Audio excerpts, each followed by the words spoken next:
Hello everyone, welcome back to my channel. It is me, MsNoBuntu, DIVAA, Divinely Inspired, Vibrantly Anointed Artist, and I am back again with an Iyanla Fix My Life review, thoughts, sharing insights, and this is season 8, episode 1. This is called the Legacy 2020 season by the Iyanla Fix team, but this particular episode with LisaRaye in it is episode 1 of this last bit of this final season, and it is called Queen of Denial. So the next day comes and Iyanla Fix asks LisaRaye, so what thoughts came up, what came up in the nighttime and just from yesterday.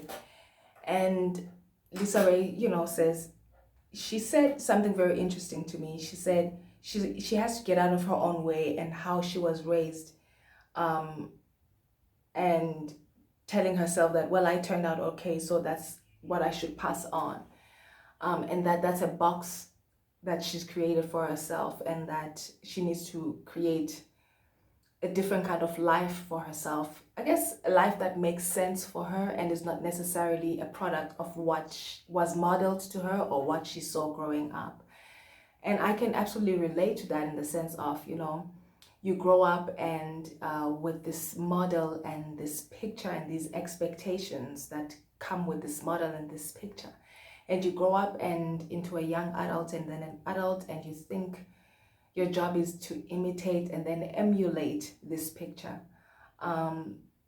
And not so long ago, I had to look at the picture of where I came from and think about what works for me about what I was modeled and what doesn't work, and then discard the things that don't work and the things that don't resonate with who I am and that don't honor me to my highest calling.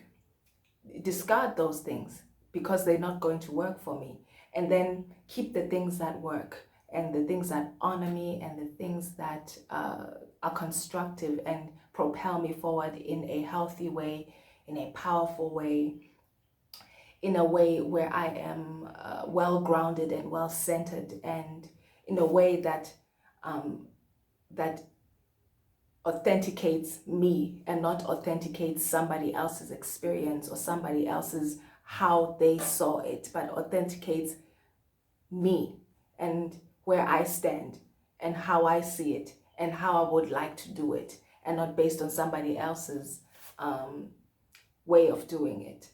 And it's such a freeing experience. It's when I stepped out of the shadow of what had been done by those who came before me, the things that didn't work for me, it gave me such a sense of freedom. When I stepped out of the shadow of the expectation of what I was supposed to do, how it was supposed to look, and how I was supposed to be, it absolutely freed me, because then it gives me back me, and it gives me back my freedom, and then the power to not be controlled by people who came before me, but the power to take the reins of my own life and decide what is welcome and what is not welcome. Another thing that came up was, Iyanla said, if you're in turmoil with all the ladies in your life, you are the common denominator. And she asked her, what are the repeated patterns of things showing up to teach her or to make her aware of? And I thought that was a great, question. Because these patterns show up to help you resolve and come to a place of knowing that what you desire for your life, for yourself, matters, and it's a calling. It's also a calling to to find a different way of being that does not bring you into clashing with other people, but also a way of being where you have resolved your stuff, and therefore it doesn't show up in how you are in breakdown with other people, and therefore in breakdown with yourself. Lisa talked about how, she was reading one of the bits of literature that Iyanla gives people to read overnight. And she said, she realized that she's a people pleaser. And they go back to a footage from the last time that they were on the Iyanla show, where Iyanla had a conversation with Lisa about, okay, you're going to give Kai a due by date that she has to move out of home by. And when it was now time to have the conversation, Lisa, and it was like a due by date that was like within 3 months or so, and Lisa said, within a year, which then creates that breakdown within herself, because she's betraying herself. She wants Kai to be out in 3 months, but when it's time to face Kai and say that, she says within a year as opposed to within 3 months, which means that what she wants, which is all these people out of her house, does not matter, and she's pleasing them because she doesn't want them angry at her. So I think part of fixing the breakdown, part of attending to the breakdown that you have with people, is not only it's there to show you where you are betraying yourself.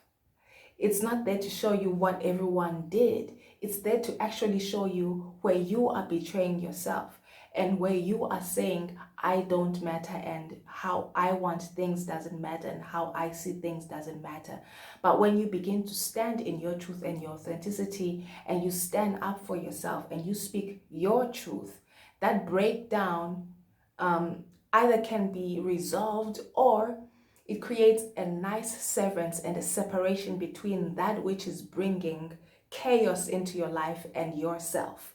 And you can separate from the chaos and stand up for yourself, stand in your own truth, stand in your own authenticity, knowing that when you communicated with the person what you desire, what matters to you, it was not accepted, and therefore you are making a clear decision about what the consequence is. But you know that you created awareness, and you created awareness in a healthy way, and that you're not willing to be the thing that gives in order to go back into a broken interaction and dynamic with a person for the sake of their comfort, but you lose your comfort.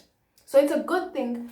What I got from that conversation is that it's a good thing when all these breakdowns show up, because they're there to show up how you betray yourself, how you treat yourself as the last person on the priority list, and tell yourself that you don't matter. But what you want actually does matter.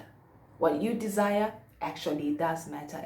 And to stand up for that, stand in the truth of that, find the tools and the ways in which to communicate that constructively. And when that's accepted, great. If it's not accepted, you just create severance or distance, so that you can stand in the truth of, I am here and I matter. You know what I'm saying?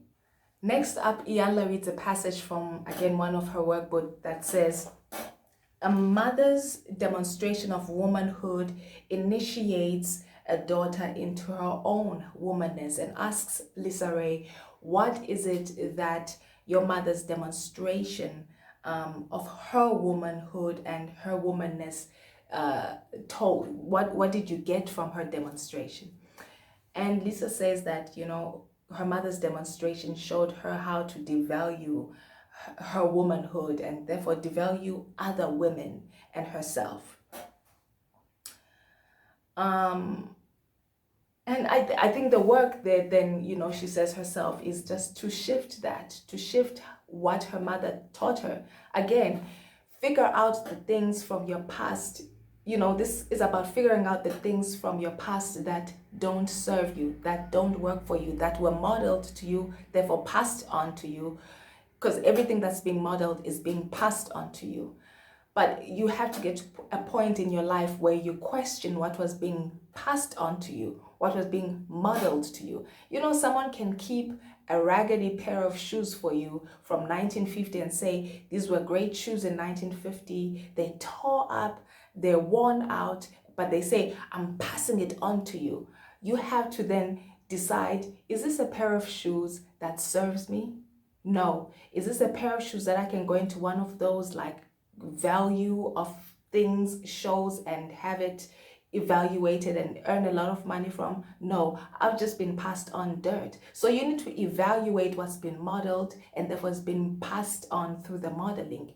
And then the things that don't serve you, shift them to the side, discard them, and do away with them. And the things that do serve you, that have been passed on through modeling, you keep them. If they're good and if they're constructive, you keep them.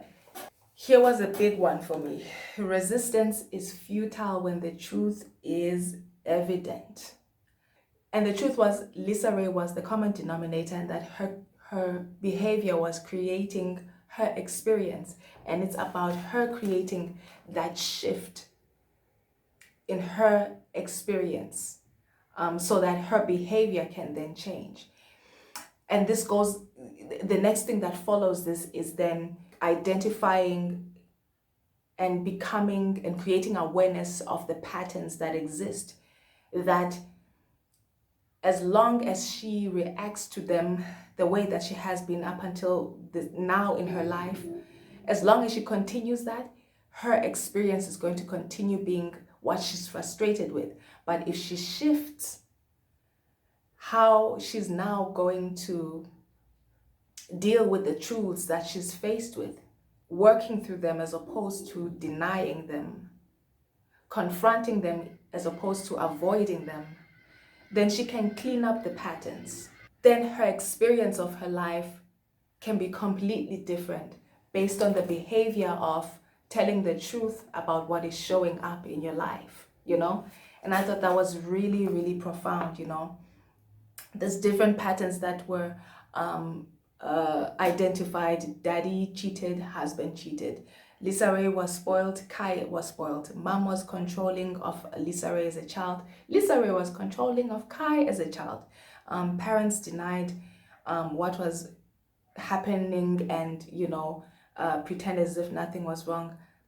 LisaRaye does this in her life. When Kai says, oh, I'm forgetful, when she actually means, I don't want to do what you asked me to do, you know.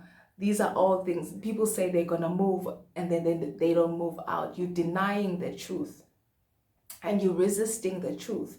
And so it creates this kind of experience that you don't want. But as long as you're denying it and you're calling it something else, it persists. And until you call it what it is and work through it in a constructive manner, then it's going to persist. It ends with Iyanla says that she's not going to crown Lisa.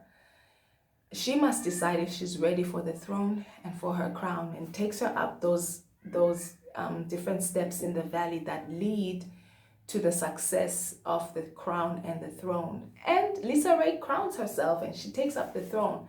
I thought she was going to say, I'm going to take a minute and deal with some of the things that came up from this session with you.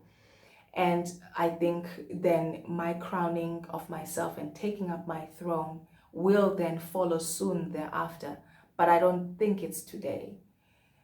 I think she prematurely crowned herself and took her throne. And that shawl that symbolizes, you know, symbolizes like a passing on, a knighting of sorts, you know. Can't remember the word. I'll put it up here somewhere if I remember while I'm editing. I think her taking the crown and taking the throne and taking on that shawl was very premature, but I think Iyanla allowed it because she's not there to manipulate somebody else's feeling of what their truth is. She's there to facilitate breaking the patterns and wading through how to work through the patterns and come out successful, having worked through the patterns, come out successful, having worked through what the things that you deny are, and come out as an authentic self.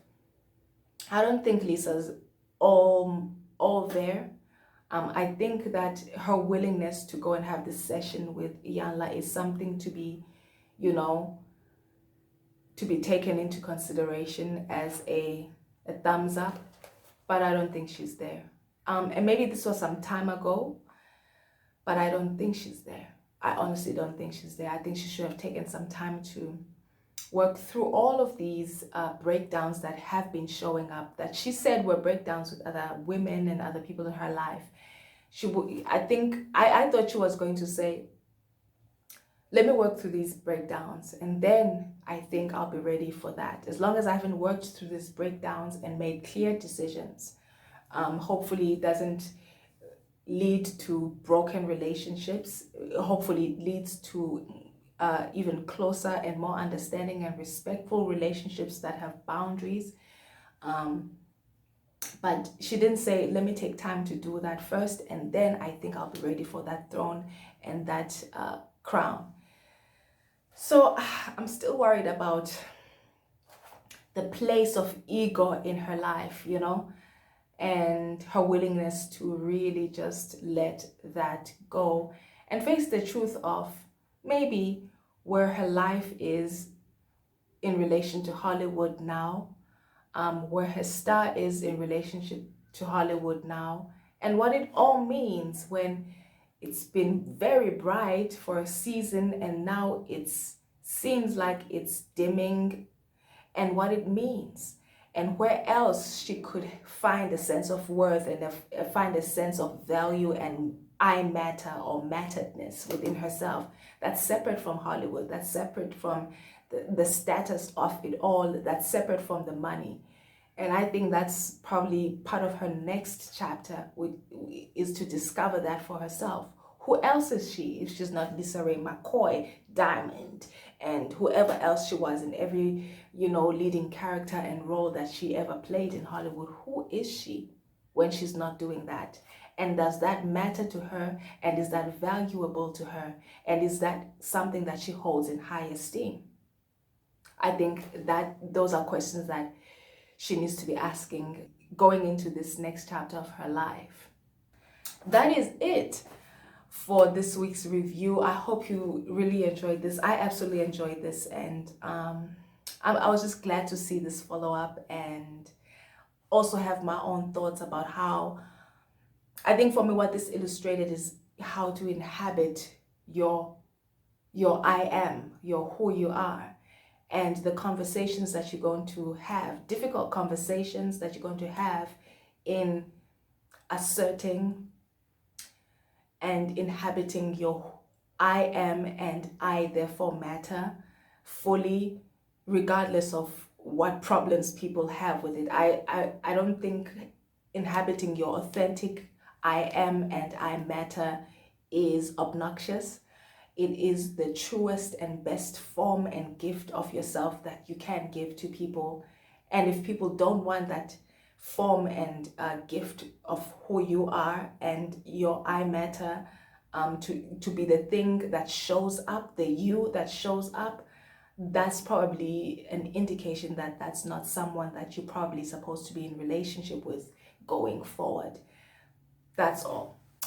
I will see you next week. Thank you so much for stopping by and continuing to tune into my insights and review and this just thoughts on what is going on in these illustrations that we are shown in the Yana Fix My Life show. I'm so sad that this is the last season, but I've learned so much. I've learned so much, particularly in this last season, and so I hope you're learning to take notes. Make this about you and not about LisaRaye. See yourself and work on your stuff. I'll see you next time. I appreciate you and I love you. Love you, love you, love you. Bye.